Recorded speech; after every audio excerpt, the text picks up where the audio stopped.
A reference group is the people that you spend time with and the people you hold yourself accountable to. So every day in your life, you want to be elevating your reference group. Does that make sense? If there are people in your life that are trying to make you think small or make you smaller than you are, you don't want to be around those people every day. We want you to continue to level up. And reference group, hopefully you all met someone new. Did everybody meet someone new today? Good. That's the goal here. Is we want to make sure you meet new people. We want to make sure you get exposure to what's going on in Utah. Today is super special. We'll talk about this in a minute. But I don't know anyone who's thinking about the future of Utah like Jeff Moss is, and I wanted everybody to get to hear it today. So that's the number one goal, is you understand the scope and scale of what we're going after. Utah is special as it is, but when you have people who get things done, who actually can marshal the resources, the exponential opportunity here is pretty crazy. I'm pumped for you to hear about it. Now, who knew that Utah has like a sovereign wealth fund that invests in startups? Anybody know that? How many of you know that? Okay, not a lot. So the Nucleus Fund is that, and I'm going to invite Kristen over here from the Nucleus Fund. She also paid for your lunch, so let's give Kristen a round of applause.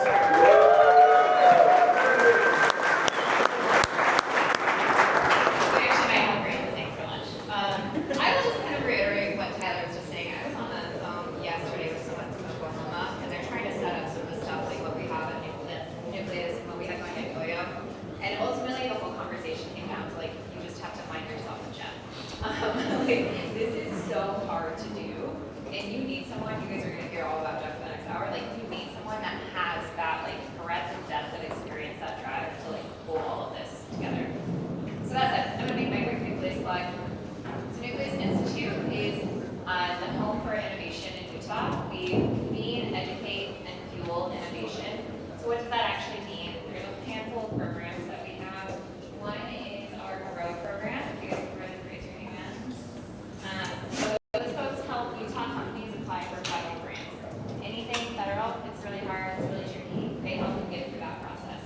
I do the day-to-day on the fund. The Nucleus Fund is a $40 million fund backed by the state of Utah, and we invest only in companies that are here in Utah, innovating in deep tech, and working in partnership with our universities. So it's really specific on what are things that are going to be these big changes in moving our state forward and moving our world forward. We also have an incubator and accelerator. We're building a building. Maybe Jeff will touch on that at some point. We're doing a whole bunch to kind of help create these resources so that you guys can go out and do the hard stuff. So thank you, Tyler. And thank you.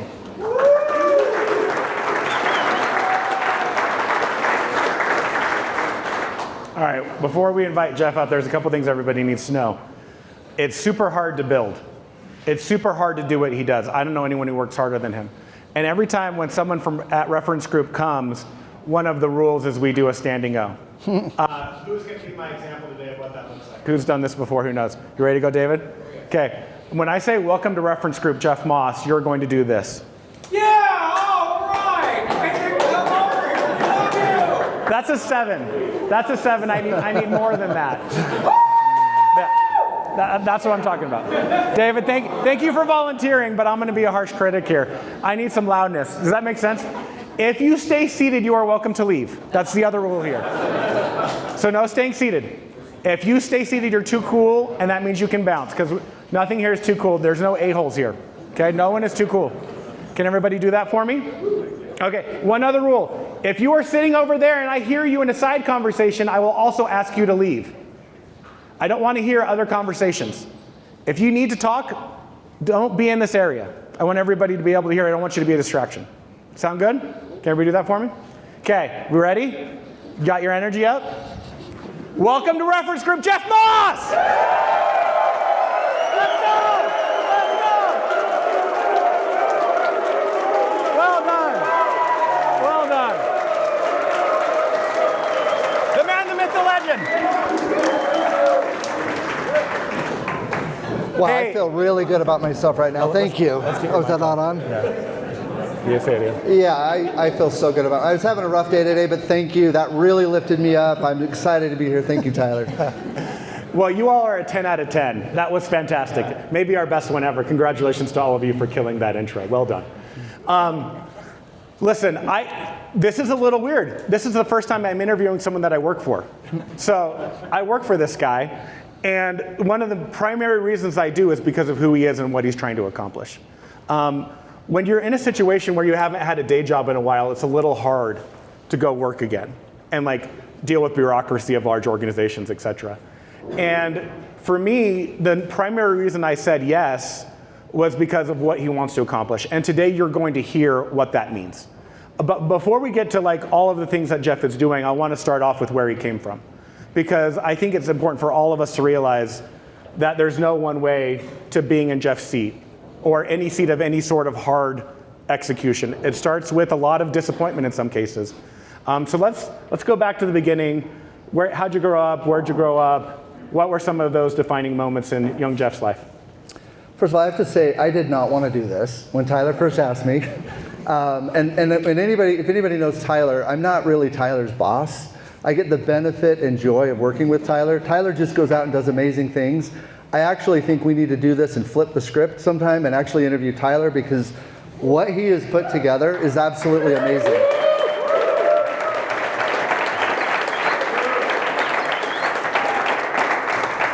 We talk often about what makes Utah special, our secret sauce. This is what makes Utah special. It's the convening, it's the ecosystem.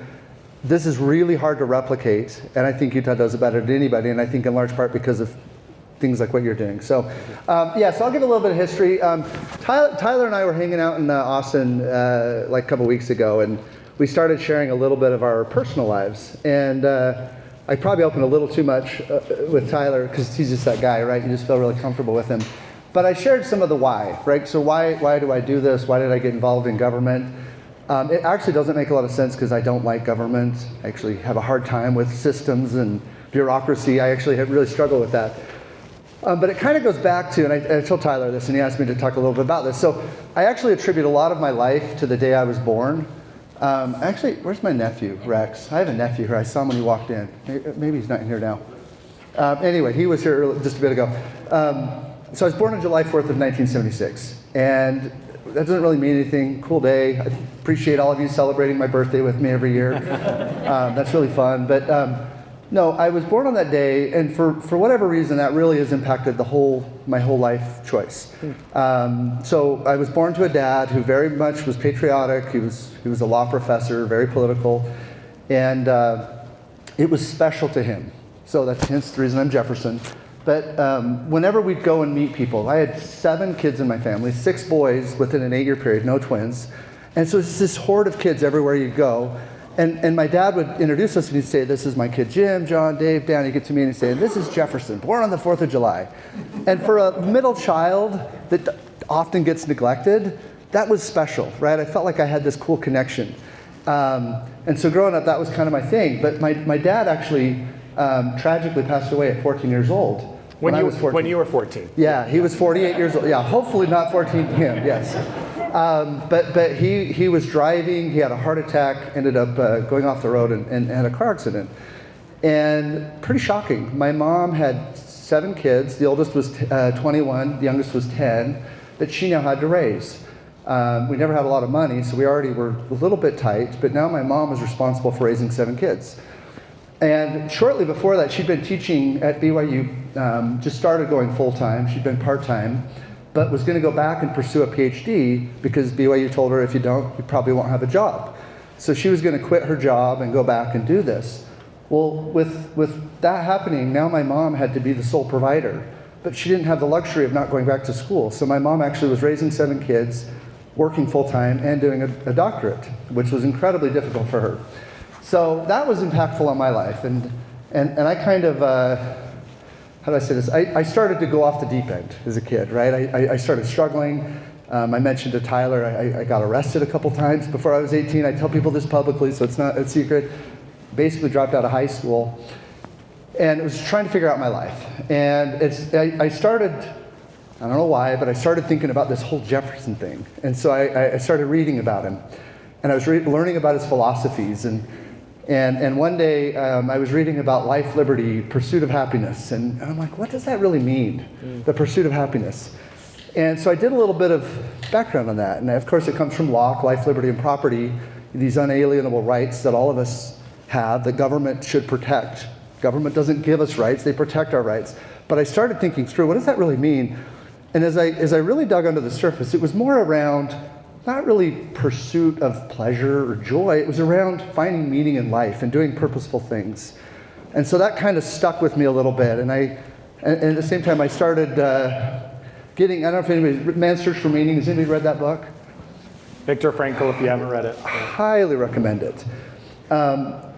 Interestingly, Jefferson was saying we need to keep government out of our lives, create the circumstances that we can be free and choose to do the things that we want to do, in his mind, in a meaningful, purposeful way. Viktor Frankl had the exact opposite, where he was put in a concentration camp and had everything taken from him, literally everything. And he actually was a psychologist. He had developed a therapy called logotherapy.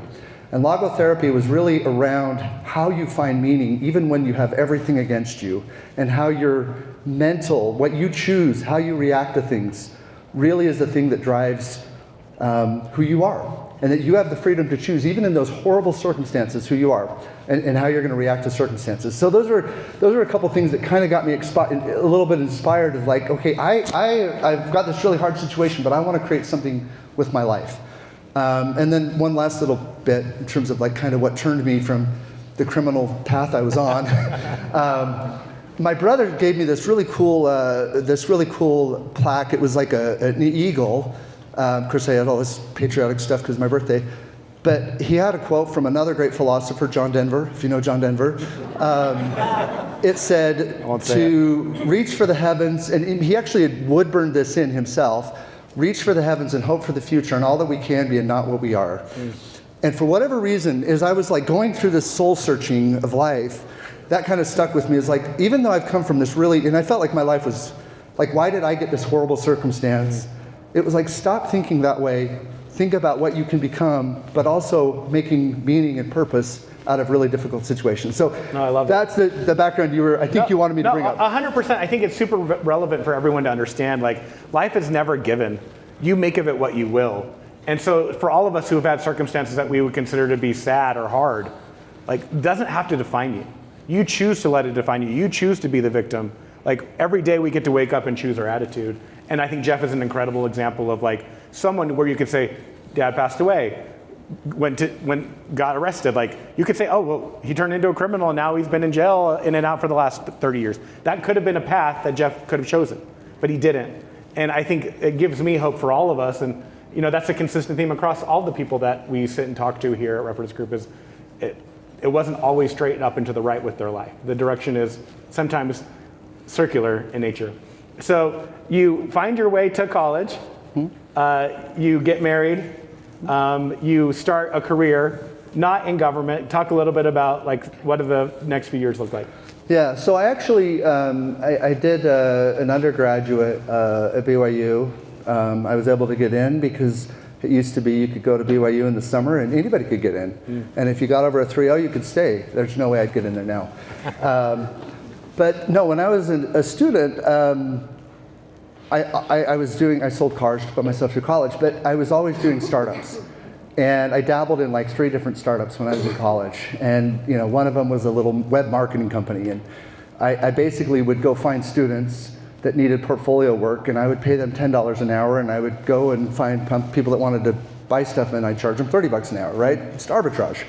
But I was able to build some little companies. We did a marketing company and a couple little things like that I did during college. But I knew my path. I wanted to be an entrepreneur. I had no desire to go get a job when I graduated from college. So I did join a startup. My brother had actually just launched a software company. It was bootstrapping it with credit cards. I was their first employee hired. And they said, hey, we've got this product, go sell it. And I didn't know what I was selling, right? It was actually SaaS, it was 2000, and it was actually a SaaS, software as a service company, kind of a web builder with an accounting background, with a kind of a processing thing, pretty innovative at the time, but I started selling that for them. And so I got my first experience in seeing a tech company get started. Ultimately, I think we built it to like 9 salespeople that I was able to kind of help build that into. But on the side, this is all during the same period, I had a buddy of mine who was living on my couch. He literally had no money. He'd failed as a door-to-door pest control person. And but he was making these really cool leather journals. I don't know if anybody heard of Rustico, the company Rustico, but he was making these cool products, and I said, well, have you ever thought about selling these things? He's like, well, it's hard. They're like $90 because I have to go buy a hide of leather, and I got to pay for this paper, and it takes me forever to build it. And I said, well, let's see if we can make a company out of it. So we partnered up together, and I was able to throw some stuff on credit cards, and that kind of got us started. I ran into somebody in Ephraim. This is also something I give advice, talk to everybody. Some random store in Ephraim, and I said, where do you buy your products at? I just want to, I've got a cool product, maybe you'd be interested in selling it. She goes, well, I go to this trade show in Denver, and I told her what we're doing, and she said, well, actually, I'd be happy to give you a little bit of our booth space. This is a great location. You could probably launch your company here. And because of her, it normally is like a 2 or 3 year wait. We were able to get our products into this trade show. And that really launched our company. And it was just because I opened my mouth at a store. But we got that going. We had Disney reach out and wanted to do a $20,000 order. And it was just me and my 2 buddies. And we said, hey, this might be a real business. Let's try to make a go of it. So we all quit our jobs. And at the time I was 25, and my wife was, I think, 7 months pregnant. And I said, we're gonna try to make this work. And it worked. It was a fun time trying to get through that first couple of years. But we ultimately grew that into a couple $1 million company, and then successfully sold the business. Super cool. You get to the Bay Area. Is that in the SaaS world? Is this earlier in the story? No. So after I sold the company, I went back to my MBA at BYU, and then got recruited Credit Suisse, working in San Francisco. Okay, so you get to San Francisco, you're there for a while. I want to get to the UVU section because I think that's where a lot of interesting things kind of happen for there in terms of what you end up doing. So let's talk a little bit about how you get to UVU, what you end up doing, and what you scale. Yeah, so I was in San Francisco working, and President Holland, Matt Holland, who's the president at the time, reached out to me through a mutual friend and said, hey, we have this endowment. We don't really know if we're running it right. And I was doing institutional wealth management, managing high net worth and institutional money. And he said, can you come and take a look at our endowment? And I said, well, when I'm in town, I'll drop by. So I came by and sat and listened to their pitch. And I said, Matt, you're running this totally the wrong way. This is like an 80-year-old on a fixed income. Here's what endowment models look like, long-term horizon, investing in private equity, all of that. And so he said, would you be willing to come and help me run this? And he asked me, he wasn't going to pay me. I didn't want the job, right? I was like, not going to leave my job. But so I actually volunteered for 5 years, and he said, can you just take over this endowment? And I said, I'll do it on one condition. Can I go and get my friends that I think are the brightest investment managers in the state of Utah? And normally we'd have the foundation manage the money. And I said, I want to create this separate group that has no politics, no tie to anything other than we want to create the best endowment. And so I brought on some really sharp people. Some of them are still doing incredible things. But that's how we got involved with UVU. So I did for 5 years, ran the endowment, and ultimately he kept asking me, President Holland asked me a couple times, would you be willing to come and work for me? And I said, Matt, there's no way, you can't afford me. Like, there's no way I'm going to take that kind of a pay cut. Until I got this crazy idea that I wanted to run for the legislature. Well, unfortunately, you can't really do investments while you're a legislator. It takes 7 weeks off. The markets don't just stop for 7 weeks. And at that point, I did say, okay, maybe this is the right time to come on and join full time. So I came on to officially run the endowment and run the foundation. And in that process, you start the Wolverine Fund, and you start bringing on like investments and other things within the world of UVU, and you start thinking about some of the land that the school has. Maybe talk a little bit about that. Yeah, so Matt had actually asked me in 2011, they had some opportunity for some land out by Vineyard, and there was a really good opportunity to buy that land at a pretty good price at the time, but he needed capital. And it took me, we only had a $25 million endowment, I think at the time, $30 million endowment, but we needed $8 million. And so we created a kind of a mechanism where we lent the money to the university, because it was 2011, 2012, they didn't have cash and bonding was impossible. And so we lent the money to them to buy that land, 220 acres. I think that land of value now is like $190 million. I don't know what it is. It's insane the last time we did it. But so we have this large chunk of land out in Vineyard that we bought back then. And fast forward a little bit, when I was working there, we started thinking about, we should really think about this as a potential investment. Like, rather than just sitting on land for future buildings, why don't we lean into this and create maybe an innovation hub? And so that's when we first started talking about an innovation district, and how can we use this as a way to bring students and bring investment and startups all together to really accelerate innovation. And I think during that process, I'm assuming it's during this time where you start looking at the other innovation campuses around the world, and you start trying to figure out what best practices are, because I think it's all super relevant to the space out the window that we're gonna probably talk about here in a second. Maybe, can you cut some context for like what you then end up doing? Yeah, so as I'm doing this, there was the property in the prison, and the state had decided to hold on to that land and said, we want to make this an innovation hub. And they were recruiting to find somebody to come in and do that, which was kind of similar to what we were already looking at doing at UVU. I did not apply for the job. In fact, they'd put it out there and had gone through a number of people. But they were looking for somebody who had, again, this is my ADHD world I live in, but you had to have venture capital experience, built and sold a company, 5 years in higher education, and really understand how government works. And I'm like, that's a weird mix of things that only somebody like me that's totally all over the place might have. So, but it made sense, right? So they asked me to consider this job, but I said— And you're in this legislature at this time? Yes. Mm-hmm. So maybe let's pause there for a second. Like, you win, how many terms do you serve there? Yeah, so I served 9 years. So I previously served on the city council. I was on the State Board of Education for 4 years for K-12, and then 9 years in the legislature. Okay, so I'm hoping you're getting the picture. This is not someone who's done one thing. He's played all of the hats. He knows how all of the pieces move. And I don't know anyone who knows exactly how to get stuff done like Jeff. During this last legislative process, I'm like the noobus. I know nothing, but I'm listening to him and Bo and Cam and the other people on the GOEO team talk through like how they're getting stuff done and where all the appropriations are going, and he's like a savant. Jeff is a systems thinker like no other. And for those who haven't taken the Stanford D-School systems thinking course, I highly recommend it, because I think in the world we're going to, like, the one skill that really matters is to be a systems thinker. How do you think about how all these components move together? And Jeff has that in spades. And so when you think about his ability to be a systems thinker mixed with all of the background elements of his experience, you now have someone uniquely capable to move pieces on the puzzle in a way that is effective. Does that make sense? I hope you understand, like, that's why Jeff is special, and that's why I work for him, because he sees all the pieces and can move the pieces as they need to get stuff done. So, I'll ask a question now. That was just my little preamble here. But so now when you think about what you want Utah to look like and what you're building towards, like, what is the vision in your head of where we're going, and how are you marshaling troops to make it real? Yeah, by the way, Tyler gives me way too much credit. I'll just say that. I am very fortunate that we have incredible people. I only state facts. There's no BS in this.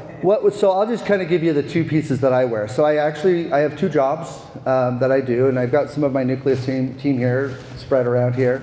Amazing people. That side of the house, we are really leaning in on how do we help higher education really lean in on economic development. So that's how the fund came to be, the building that we're building, $150 million building, one of the largest innovation campuses in the United States, that's really going to bring startups, businesses, venture capital, also bringing government, higher education, all these different pieces together in converging, which is why it's called Convergence Hall, to really lean into innovation. Innovation doesn't just happen in a vacuum.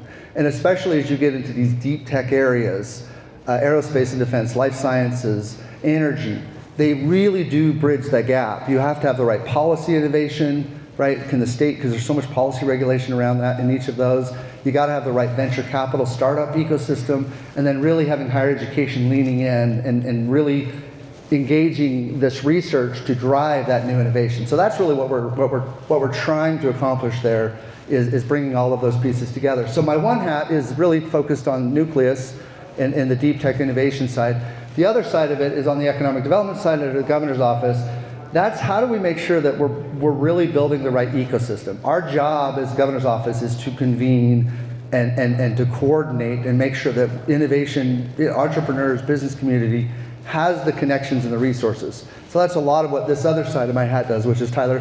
Tyler actually straddles both, by the way, which is kind of fun because Nucleus was already involved. We get to play together on both sides, and it's a lot of fun. But yeah. I think one of the things that you talk about that I'm really interested in is, like, when you look at Station F in Paris, or Hub 71, or T-Hub in Hyderabad, like, why does Utah play with India and France and Abu Dhabi and South Korea? Like, why is that important to you?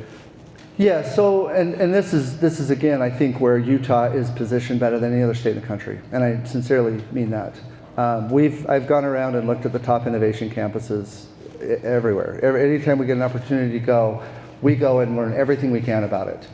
And sometimes we find that there's an entrepreneurial ecosystem that's doing very well. Obviously, we have that here in Utah. Sometimes it's like Dubai. Government's the one that's driving all of that. Government's leading out. Government, is the investor and the person. Others, it's higher education. We go to these innovation districts, and you'll have MIT, Kendall Square. A lot of that's because of how they've commercialized all this incredible research out of Harvard and MIT. But they don't have these connections into the government system. And frankly, even on the entrepreneurial side, they do well, but I think we have a better entrepreneurial ecosystem. So when I look at all of that, I truly believe that because of our secret sauce, especially in the age of AI, at the pace of change that things are moving, there's a reason why Utah was the first state in the nation, and even let out before the EU, on an AI policy. There's a reason why we're leading out on energy, data governance in terms of this world that we live in. All of these things, Utah is becoming regularly the first. Why? Because we can get all of us in a room and figure out how to solve problems faster than anybody else. And there's a lot of data that supports what Jeff's saying here. We're not just BSing this. Like, if you look at the last 18 years, I think Utah's been the number 1 or number 2 state consistently for the business environment and the ability to execute, and the regulatory sandbox that they have. So all of you who are building startups, Bo, will you raise your hand real fast? You should all meet Bo. Sorry, if you're Bo too, hi Bo. But this is Bo Wood. He works with Jeff and I, and his premise is, if you're trying to push the limits on what is reasonably allowed, he wants to give you the ability to have an exception towards what it is you're building. So you don't have to work around the laws as they exist today, because the laws as they exist today aren't taking into account what you're trying to accomplish. So that's unique. Can I add, that was the first regulatory sandbox in the country. And I think we led out on that. Other states have adopted that. Some states, unfortunately, adopt it after us and maybe execute even better than we do. That's why Bo, who we recruited over he was working as the policy analyst for the Senate Majority, or Senate Business and Labor. He's probably the best person in the state of Utah to be leading a regulatory sandbox.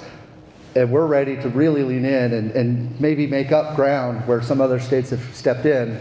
We got to make sure we're back to leading out again.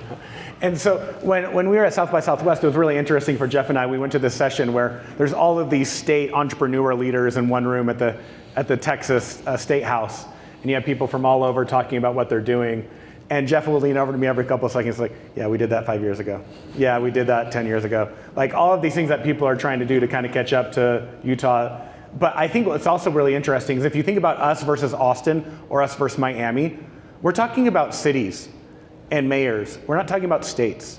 Name me another state that will be committing $150 million to an innovation hub like the Convergence Hall is, right? Like, that's unique.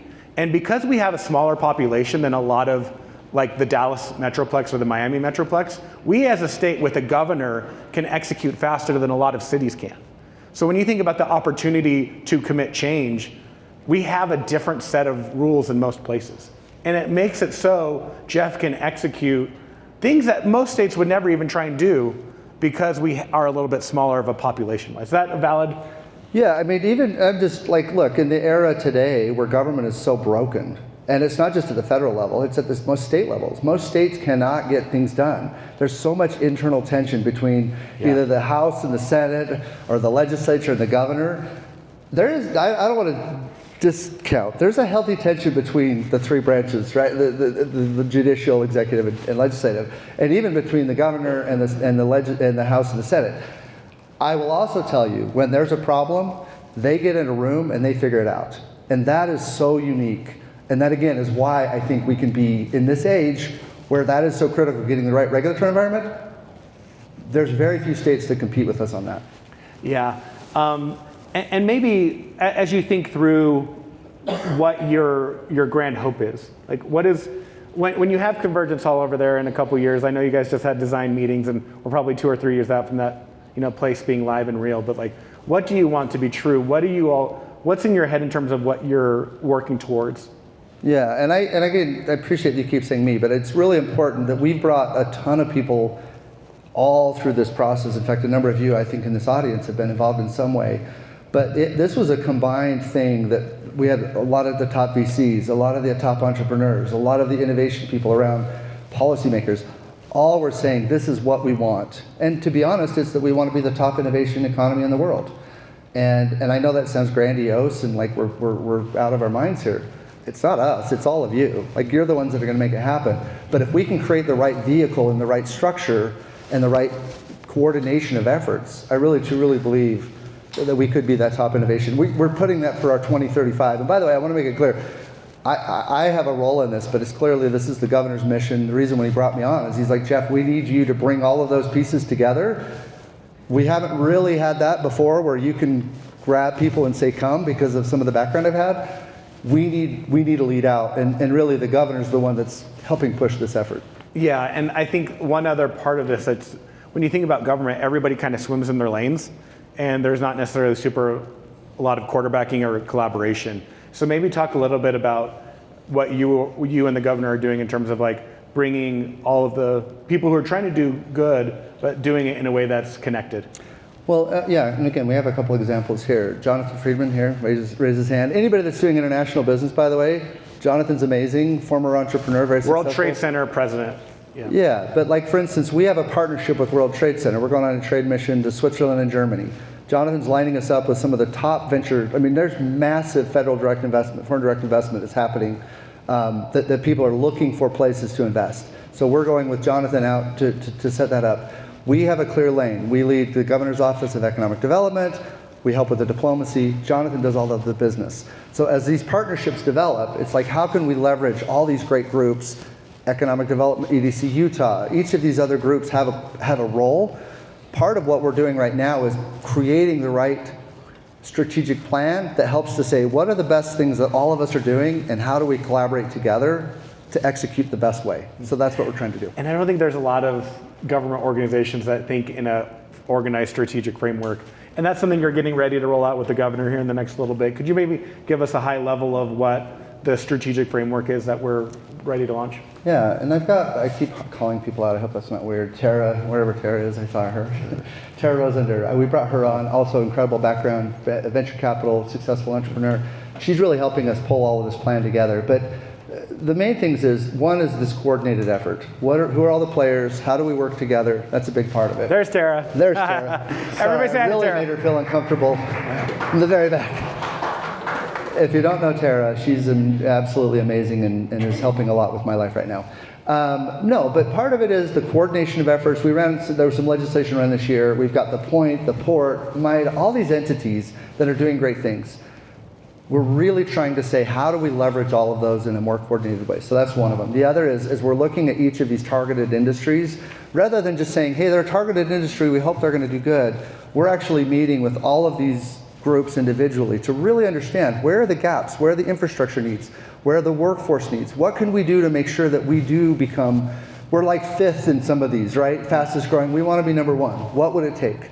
So we're really meeting with industry to give that feedback of what can we do better to make sure. And again, our job as government is not to lead that. We understand that. The best thing government can do is to get out of the way, right? We believe that sincerely. But what can we do to support you and make sure that the right ecosystem is there to help?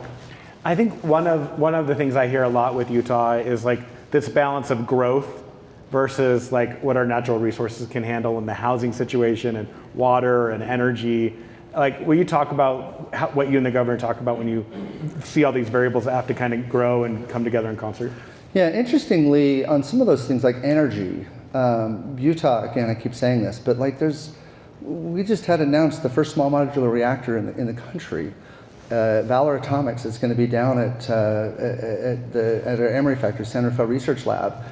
That happened because we had this industry government connection. When we look at what we're doing in energy, because there's going to be critical needs, everything that's happening around electrification, around AI, there's a couple people here that I know are building out some incredible projects here in Utah. Because of our all of the above and our pro-business environment, and the fact that we have 40 of the top 50 critical minerals. I mean, all these factors. We have the natural resources. Utah can be an energy leader in the nation and even in the world. That's really important to the governor. Make sure that we have the right energy. Operation Gigawatts, a big deal. I keep having people tell me we went too low. We got to be a lot more aggressive. Let's go for 5 or whatever. And I hear that. So that's a big one. The other obviously is water. We are constrained by water. There are a lot of things that are in the works that we got to make sure that we're thinking about. How do we do it in the right way, that we're not depleting all of our resources? There's incredible innovation that's happening. There's a lot of great policy work that's being done. But the governor really wants to make sure, as we're growing, that it's smart growth and quality of life is still critical. So we're actually bringing all of that in, even as we measure ourselves, rather than just saying jobs and GDP. How do we make sure that quality of life is also a big part of that? You know, Jeff, maybe kind of like, we'll open it up to questions here in a second. So if you have questions, you know, tee them up in your brain. I think one of the more interesting parts of your world right now is like you're crossing multiple levels, right? You get to have a perspective that is unique. When you think about the things that builders are doing in the state, when you think about how you're moving the pieces together, what is the biggest blocker that you face right now? Like what's the challenge in your brain in terms of making the reality real, or your vision real? Yeah, I would say it's hard because we're doing so many things very well. Continuing to build out the ecosystem. I think one thing that we do well as government is that we get out of the way, but sometimes I think the thing that we lack is asking the customer more, right? You're all the customer, right? Our job is to provide you services. Really making sure that we're engaging enough with the business community to truly understand what their needs are. I sat on the other side as a legislator, and I don't want to, our legislator is incredible. I love the fact that they're a 45-day legislature. To Tyler's point, we move really fast. I think the fact that it's limited keeps us from running more bills and spending more money, right? So that's a good thing. But I do think the one thing that's helpful, especially from this community, the entrepreneurial kind of venture capital ecosystem, the more we can engage with you to understand where we need to be moving so that we can get in the right place. It's like with Bo. I think that's probably the biggest thing that we need to continue is making sure our government is aligning with what the needs of the business community are. Well, that's great. All right, let me see a couple hands. Anybody have a question for Jeff? Yeah, 1 and then 2. What do you do with higher education? Take the University of Utah, for example. How do we get these professors away from, hey, I'll do a 3-year project, hopefully I'll get another 3-year project after that and publish some papers when the world is changing every 6 months, and get them focused on building businesses and innovation for Utah?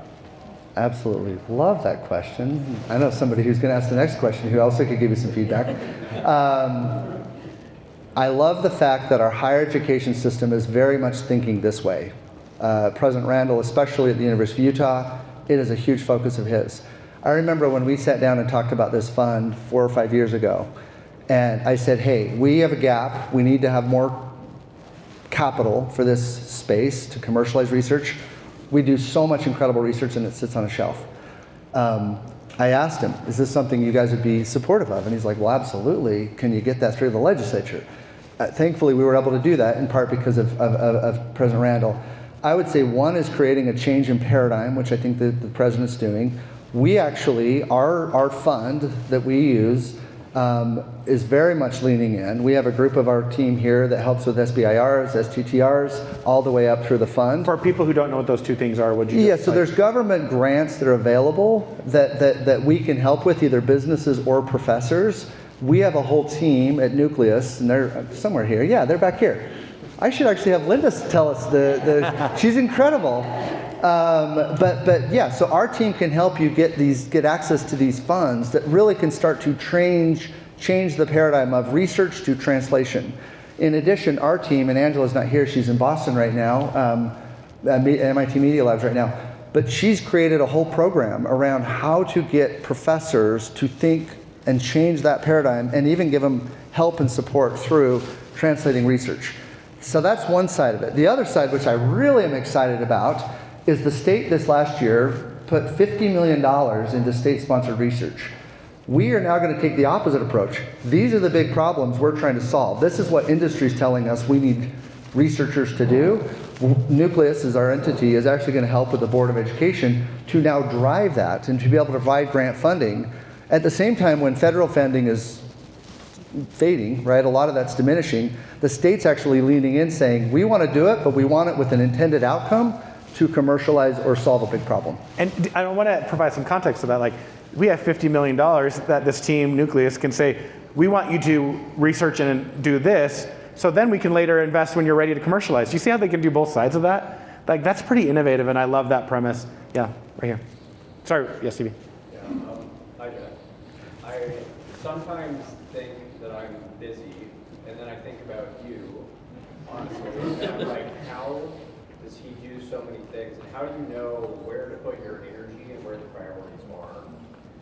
That's a dang good question. Where's Brianne? She tells me what to do. Aspen tells me what to do. No, I think, again, I appreciate the question. There are things that I'm very passionate about that are my highest priorities, and that's where I put my time into. And then I have really amazing people that I can delegate a lot to. And so that's how I'm able to do that. Go ahead. Yeah. So there's a lot of investment going into data centers. But what happens if, for instance, we reduce token usage or we come up with ways to produce tokens on CPUs instead of GPUs? How do we prevent overbuilding and going too far down that road when it may not be necessary? Yeah, that's a very interesting. You probably would know better than I would on that answer, but I think that's something the private market obviously is going to be the ones that make that determination. I think to your point, from a government perspective, there are some things that we do to support those. We're not necessarily pro data center, but we're not against data centers. We think maybe in certain locations they make a lot of sense, and we'll support those. But yeah, that could be it. Right now, I think it's the opposite problem where we're seeing so much demand. But again, I would hope that's something that You're going to solve that for us, right? That's good. Yeah. Reduce that by 80 or 90%. Perfect. I'm just saying that. Yeah, No, it's 100% valid, and smarter people than us are hopefully going to figure that out. Yeah, over here. I'm going to touch on his a little bit. I am curious, you mentioned all the resources that we do have in Utah, and then with that happening with data centers and whatnot, how is Utah supporting like changes with that happening and the traction of, with us already being so water stressed and the energy levels, like what does that look like? I'm thinking to the Olympics, between now and the Olympics, like there's going to be a lot happening. How are we preparing us? So I'll try to answer those in questions. So the water specifically, a lot of those actual decisions are land use decisions made at the local level. So a city or a county is the one that drives those. They obviously have to have the water resources to support those. We have a role. Sometimes we'll work, and we've got Lance, I think, somewhere here.